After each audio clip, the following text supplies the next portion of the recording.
ದಣಿಗಳದು 5 ಲಕ್ಷ ರೂಪಾಯಿ ಕಳ್ತನ ಆಗಿದೆ. ಕಂಪ್ಲೇಂಟ್ ಕೊಡೋದಕ್ಕೆ ಸ್ಟೇಷನ್ ಕಡೆ ಹೊರಟಿದ್ದೆ. ಯಾವಾಗಪ್ಪ? ನಿಮ್ ದಣಿಗಳು ಕ್ಯಾಶ್ ಇಟ್ಟಿರೋದು ಬ್ಯಾಂಕ್ನಲ್ಲಿ. ಅವರು ಮನೇಲಿ ದುಡ್ಡು ಇಡಲ್ಲ ಅಂತ ನನಗೆ ಗೊತ್ತು. ಗ್ರಾಚಾರ. ನಮ್ ದಣಿಗಳದು ಮಂಗಳೂರಲ್ಲಿ ಒಂದು ಡಿಪೋ ಇದೆ, ಅಲ್ಲಿ ಶಾನೆ ಪ್ರಾಬ್ಲಮ್ಮು. ಸದಾನಂದನ್ನ ಕಳ್ಸ್ಕೊಟ್ಟಿದ್ವಿ 5 ಲಕ್ಷ ರೂಪಾಯಿ ಕ್ಯಾಶ್ ಕೊಟ್ಟು. ಆ ಸಮಯ ಮಂಗಳೂರಿಗೆ ಹೋಗಿಲ್ಲ, ಇಲ್ಲೂನು ಇಲ್ಲ.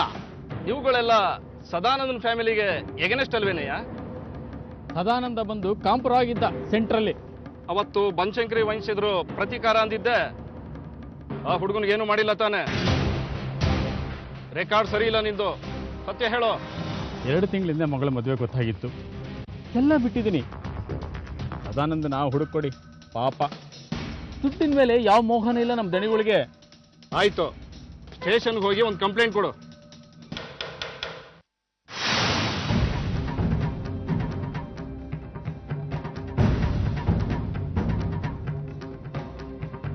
ಕಂಪ್ಲೇಂಟ್ ಇದೆಯಲ್ಲಪ್ಪ ಮಹಾಬಲ ನಿನ್ನ ಮಗನ ಮೇಲೆ, ಫ್ರಾಡ್ ಅಂಡ್ ಚೀಟಿಂಗ್ ಅಂತ.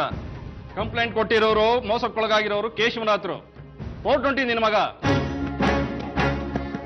ಬೆಳಿಗ್ಗೆ ಎದ್ದು ಕೇಶವನಾಥ್ರ ಮನೆ ಹೋಗಿ ತಿಂಡಿ ತಿಂದು ಡಬ್ಬದಲ್ಲೂ ಕಟ್ಟಿಸ್ಕೊಂಡ್ ಬಂದಿರೋ ಹಾಗಿದೆ. ನಾವು ನೋಡಿದ್ರೆ ಹಗಲು ರಾತ್ರಿ ನಮ್ಮ ಮಗ ಸದಾನಂದನ್ ಹುಡುಕ್ತಾ ಇದೀವಿ, ನೀವು ನೋಡಿದ್ರೆ ಮತ್ತೆ ನಮ್ಮನ್ನು ತುಳಿಯಕ್ ಬಂದಿದ್ದೀರಲ್ಲ ಸರ್. ಅಲ್ಲಮ್ಮ ಮಂಗಳ, ನಿಮ್ಮ ಮಗನ್ ನಂಬಿ ಕೇಶವನಾಥ್ರು 5 ಲಕ್ಷ ಕೊಟ್ಟು ಮಂಗಳೂರು ಕಳಿಸಿದ್ರೆ ಅಲ್ಲೂ ಹೋಗಿಲ್ಲ, ಇಲ್ಲೂ ಇಲ್ಲ.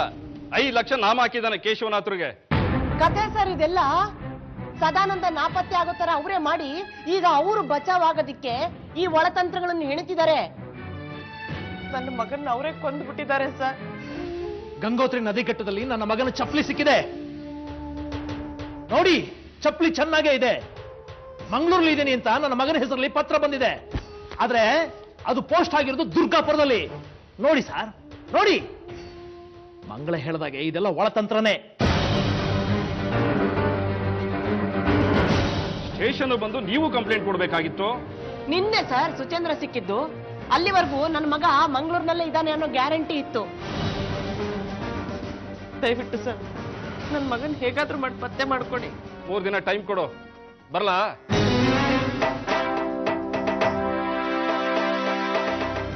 ವಿಭಾಗಿಡ ಕೆಮ್ಮಣ್ಣು ಸೇರಿಸಿ ಲೇಹ ಮಾಡಿ ಹಚ್ಚಿದೆ, ಬಂಧಿಸ್ತಾ ಇದ್ದಾರೆ. ಪಥ್ಯ ಧ್ಯಾನ ಕ್ರಮಬದ್ಧವಾಗಿ ಮಾಡಿದ್ರೆ ಕಣ್ಣು ಬರುತ್ತೆ. ಆಯುರ್ವೇದ ರೀತಿನಲ್ಲಿ ಶಸ್ತ್ರಚಿಕಿತ್ಸೆ ಮಾಡ್ತೀವಿ 7 ದಿವಸ ಆದ್ಮೇಲೆ. ಬಾಬಾವ್ರೆ, ದಿವಸ ದುರ್ಗಾಪುರಕ್ಕೆ ಹೋಗಿ ಬಂದು ಮಾಡಕ್ಕಾಗಲ್ವಾ? ಕಣ್ಣಿಗೆ ಗಾಳಿ ನೀರು ಧೂಳು ತಾಕ್ಬಾರ್ದು, ಇಲ್ದಿದ್ರೆ ಬೇರೆ ಸಮಸ್ಯೆಗಳು ಶುರು ಆಗುತ್ತೆ. ಅಯ್ಯ ತೆಗೀರಿ, ನೀವು ಕಣ್ಣಿಗೆ ಮೆತ್ತಿಟ್ಟಿರೋದೇ ಕೆಮ್ಮಣ್ಣು. ಧೂಳು ಮಣ್ಣು ಎಲ್ಲ ತಾಕ್ಬಾರ್ದು ಅಂತಿರಲ್ಲ, ಕಣ್ಣು ಕೆಮ್ಮಣ್ಣು ಮೆತ್ತಿಟ್ಬಿಟ್ಟು ಮನಸ್ಸಿನಲ್ಲಿ ಅಳಕಿಟ್ಕೊಂಡು ಅನುಮಾನದಲ್ಲಿರೋ ಹಾಗಿದ್ರೆ ಕರ್ಕೊಂಡು ಹೊರಟ್ಬಿಡಿ ಪಾರ್ವತಿ ಅವ್ರನ್ನ. ನನ್ನ ಮಾತಿನ ಅರ್ಥ ಅದಲ್ಲ.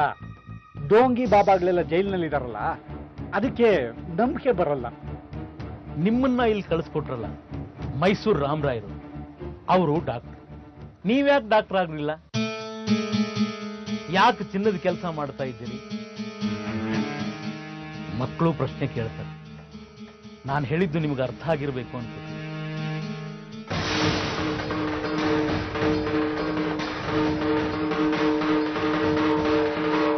ಸಾಕ್ಷಾತ್ ಶನೇಶ್ವರ ಸ್ವಾಮಿನೇ ಯಾವ ರೂಪ ಮಾರುಸಿದ್ದಪ್ಪಾಜಿ ಮೈನಾಗ್ ಬಂದು ಚಂಡೀಪುರದ ಗ್ರಾಮದ ಚೆನ್ನಿಗೂ ಸಣ್ಣಾಟದ ಜಮೀನ್ದಾರ ಕೆಂಚಿರಯ್ಯಂಗೂ ಲಗ್ನ ಅಂತ ಶುಭ ನುಡಿದಿದ್ರು.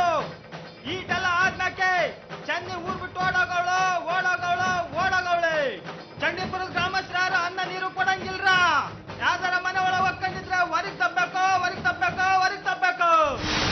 ಯಾಕ ದೇವ್ರು ಬಂದಾಗ ಲಗ್ನ ಕಟ್ಸಂದೆ ನಾನ್ ಮಾನ ಮರುವಾದಿ ಹರಾದಕ್ಕಿಲ್ಲ. ಇವೆಲ್ಲ ಬೇವರ್ಸಿ ನನ್ನ ಮಗನೇ. ಅಪ್ಪಯ್ಯ ಸಲ ಸುರಂಗೆಲ್ಲ ಕೊಟ್ಟದೆ. ಚನ್ನಿ ಸಿಗ್ತಾರ ಸುಮ್ಕಿರು. ಎಲ್ಲ ನೋಡ್ತಾ ನಿಂತಿದ್ಯಾ? ಹೋಗಲೇ ನೀನ್ ತಗಪ್ಪ, ಯಾಕೆ ತೆಗೆತಾಳೆ? ಚೆನ್ನಿ ಕೈನಲ್ಲಿದೆ ಸಂಕ, ಆದ್ರೆ ಸಂಕನ ನನ್ನ ಕೈನಲ್ಲಿ ಮಡಿಕೊಳ್ಳೋ ಯೋಗ್ಯತೆ ಇಲ್ಲ. ಅದಕ್ಕೆ ಚೆನ್ನಿ ಕೈನಲ್ಲಿ ಸಂಕ ಇಟ್ಟು ನಾ ಬಾಂಡೆ ಬೇಕು ನಂಕ ಸನ್ನೆ ಹುಡುಕ್ತೀನಿ ಸುಮ್ಕಿರ್ಲೇ. ದೇವಿ ದುರ್ಗಾ